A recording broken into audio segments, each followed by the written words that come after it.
Problemi z gospodom Maslešo.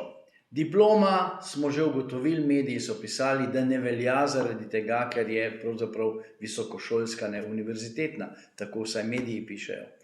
In pravosodni izpit, nihče ga ni videl. In kaj pomeni to za naše študente, ki so pri gospodu Masleši delali izpite? Pomeni, da njihovi izpiti ne veljajo. Ne veljajo diplome njihove, ne veljajo njihovi pravosodni izpiti. Nič, kar so naredili pri gospodu Masleši, ne velja. In kdo bo nosil stroške, ko se bodo ti študentje ali že odvetniki ali morda že sodniki ali kakorkoli že pritožili? Država, lepo vas prosim.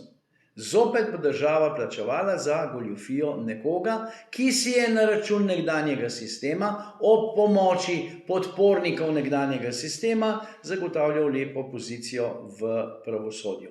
Na sami špici, na samem vrhu. Morda se bo vendarle zgodilo tako, kot se je zgodilo na Poljskem, ko je bilo nekaj podobnega. Tam so zadeve razčistili, pri nas jih pa tudi moramo.